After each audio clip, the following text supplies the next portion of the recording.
Sejam bem-vindos, pessoal, a mais um vídeo. Agradeço mais uma vez vocês por estarem aqui novamente. Galera, eu acho que deu até pra vocês perceberem na minha fisionomia, mas eu não passei muito legal essa noite. Aí de manhã, agora cedo, eu fui no atendimento médico. Eu tô com suspeita de dengue, então, pô, derruba, né? Derruba. Mas enfim, vamos lá, vamos fazer o vídeo, vamos trocar uma ideia, vamos bater um papo, aquele clássico vídeo nosso pela manhã, porque ontem foi noite de Libertadores e tem bastante coisa pra gente repercutir. Roda a vinheta e bora lá.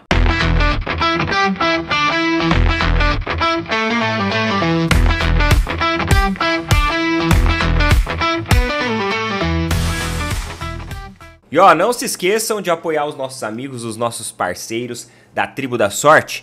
Tribo da Sorte, galera, não é casa de aposta esportiva. Tribo da Sorte é uma plataforma dos bolões dos jogos eletrônicos e oficiais da Caixa Econômica Federal. Tudo regulamentado, tudo regularizado, tudo certinho. São parceiraços nossos e você pode acessar a plataforma. Eu tô colocando um link fixado aí nos comentários.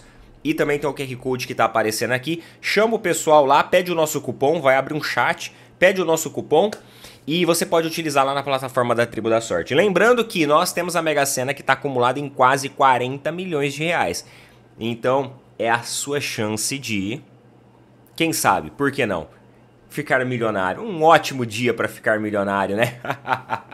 Tribo da Sorte, galera. Agradeço o carinho de todo mundo aí que tem todos os dias apoiado aí a galera da Tribo, que apoia demais o nosso trabalho. Tamo junto. Meus amigos, tivemos ontem os jogos da Libertadores. Pô, eu tive que assistir 2 jogos simultâneos. Eu olhei o horário errado, cara, dos jogos de ontem. Porque na minha cabeça não, no Google. Eu não sei o que o Google informou errado. No Google aqui tava aparecendo que o jogo ia ser 20h30. Aí eu falei assim, tá, o jogo do Flamengo começa 20h30. O do Palmeiras começa 21h30. Então vai dar pra assistir, né? Um pouco de um e depois começa o outro. Já engata a sequência. Aí eu coloquei lá, 8h30, eu tô procurando o jogo. Não acho. Eu falei assim, gente, não é possível. Aí eu fui ver, o jogo é 21h30. Por que tava no raio do Google que o jogo era 20h30? Eu não entendi. Aí eu fui lá e voltei ainda e fui conferir no Google. Eu falei assim, deve ter olhado errado. Mano, tava lá 20h30. Que loucura. Mas enfim, os 2 jogos foram ao mesmo tempo. Então é aquele negócio, né? Um olho no peixe, outro no gato. Eu acompanhei um pouco dos 2 jogos. E, meus amigos, eu vou falar uma coisa pra vocês. Muito sincero aqui agora. Lembra no vídeo de ontem que eu falei que eu não entraria com o Léo Pereira na zaga? O Felipe Luiz foi lá e entrou com o Léo Pereira na zaga. Deixou o Léo Ortiz, que tem, na minha visão, uma ótima saída de bola. A saída de bola do Léo Ortiz é muito melhor do que do Léo Pereira. Então, eu não entendi o que o Felipe Luiz ele tá fazendo ali com algumas decisões suas dentro do Flamengo. E, inclusive, o time do Flamengo tá performando em um nível irreconhecível. Porque desde que o Felipe Luiz assumiu o Flamengo, se tem uma coisa que a gente viu sempre no Flamengo foi intensidade. E parece que nos últimos jogos essa intensidade ela tá caindo. Enquanto isso teve o jogo do Palmeiras também, que eu tava acompanhando no paralelo. E assim, o joguinho também amarrado, viu? Joguinho amarrado, o campo tava horrível, os caras deixam a grama alta, né? Pra ficar um jogo mais pesado. Só que a intensidade dos jogadores do Palmeiras, ela era muito maior que dos jogadores do Flamengo. O time do Central Córdoba marcava certinho. É um time muito organizado, né? Tecnicamente muito bem treinado. Marcava certinho. E os caras quiseram até no começo do jogo fazer uma linha alta, mas aí tomaram um gol. O gol de um lance individual ali do Arrascaeta, um belo lance individual do Arrascaeta, né? O Arrascaeta sempre tá guardando.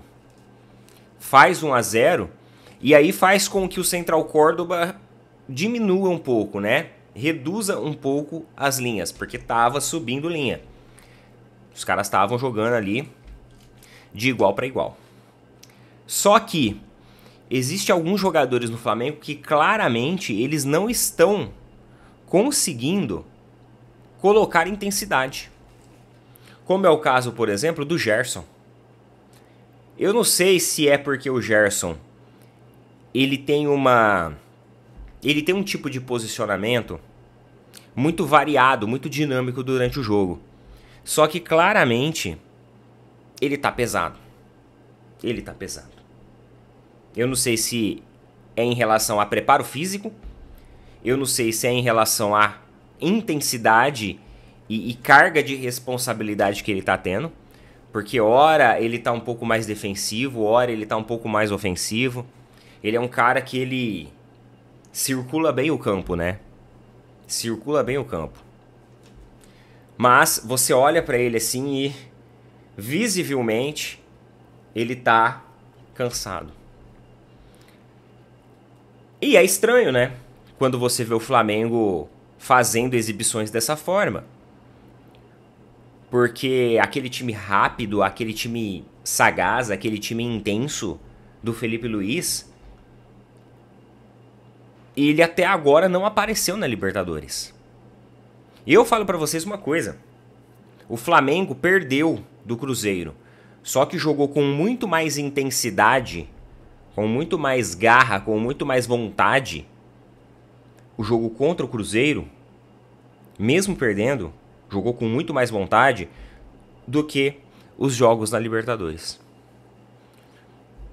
E aí, talvez venha aquele ponto, né? A diretoria colocou até para a imprensa que o foco era o Campeonato Brasileiro. Será que isso não influenciou de forma até inconsciente os jogadores? Talvez, pode ser que sim. Pode ser que sim. Mas ontem realmente uma atuação muito baixa do Flamengo. Um time com muitos erros de passe. O Wesley, o futebol dele parece que ficou lá na seleção. Parece que ele não voltou da seleção. Ele deixou o futebol lá.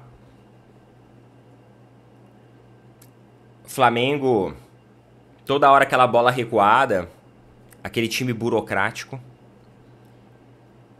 E ali, os melhores da partida de ontem, acho que foi o Rossi. O Rossi, pô, salvou em algumas oportunidades. O Arrascaeta também, né, conseguiu o lance individual, mas perdeu também uma chance muito clara de gol. Parece que faltou perna.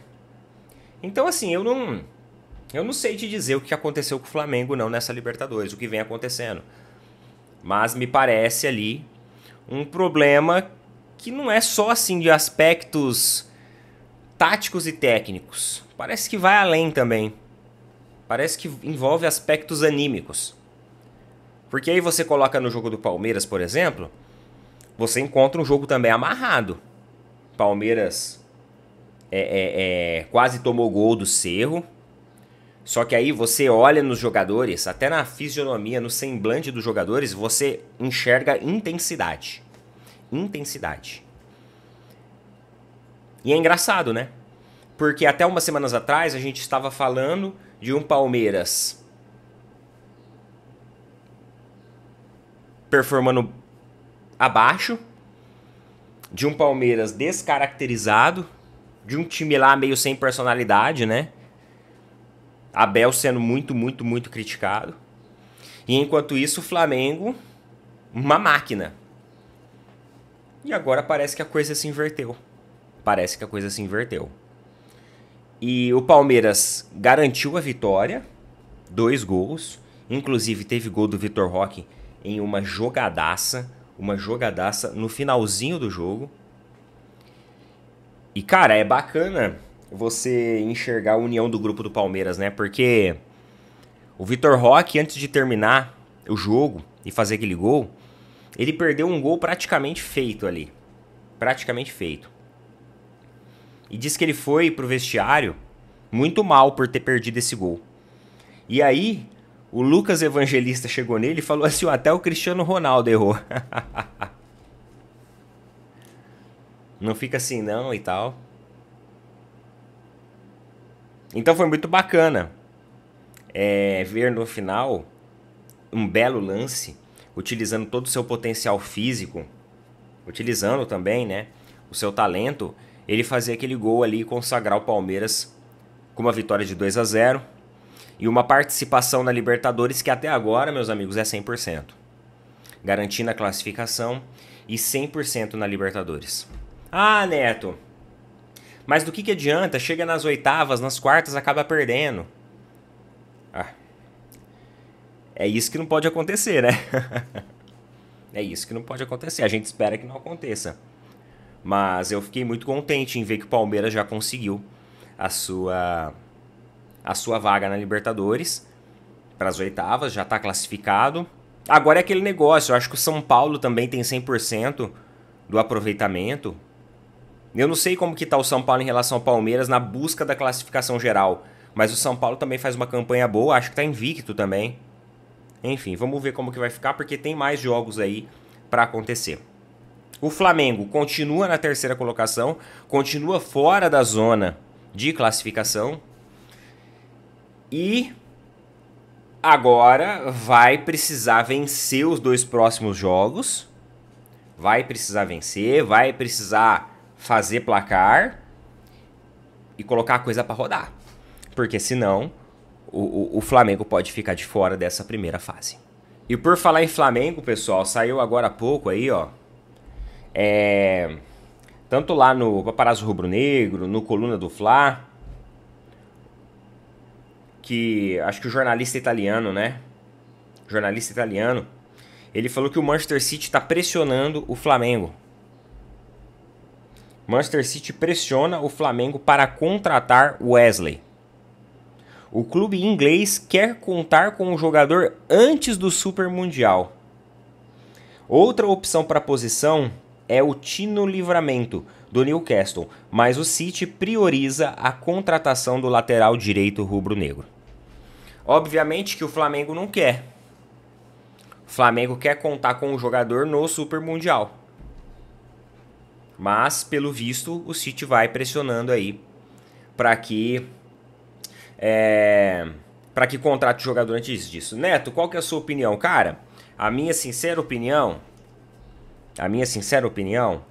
se o valor que o City quiser comprar o Wesley, ele for um valor ali 40 milhões de euros para mais, cara, vende.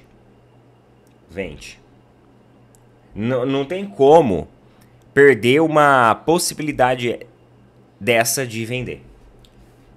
Não é porque, assim, e eu não tô falando isso porque o jogador tá performando baixo nos últimos jogos, não. Mas eu tô falando isso porque o Vitor Reis aconteceu exatamente isso. Vitor Reis foi pro Manchester City, que é o zagueiro do Palmeiras. E aí, cara, o Palmeiras não pensou meia vez, vendeu. Porque a gente sabe que hoje o jogador vale isso, amanhã talvez não vai valer mais. Nós não sabemos o que vai acontecer nesse meio tempo. Então, eu entendo o fato do Flamengo segurar ele para o Super Mundial. É um jogador extremamente importante. Mas, cara, se for uma proposta 40 milhões para cima do City, aí não tem jeito, né? Meus amigos, e inclusive também os jogadores do Flamengo foram vítimas de uma tentativa de assalto essa madrugada lá no Rio de Janeiro. Inclusive o Rossi, o goleiro, teve o carro alvejado por 4 tiros, parece que foi 4 tiros. Eles estavam em carros blindados. Além disso, o Gerson, o Danilo e o Wesley também saíram no mesmo momento, mas não chegaram a ser vítimas aí de uma tentativa de assalto. O prejuízo maior foi realmente para o goleiro Rossi, que acabou sendo alvejado por 4 tiros. Felizmente não aconteceu nada. O carro dele é um BYD blindado. E queridos, que loucura, né?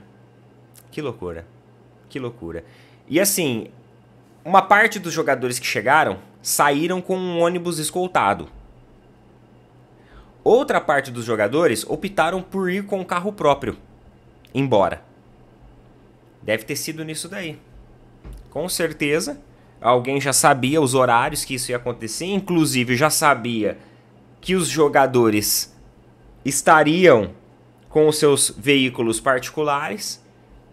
Alguém teve alguma informação aí privilegiada nesse ponto de saber essas coisas. Horário, já sabia que eles não iam com um ônibus. Que loucura, cara. Que loucura.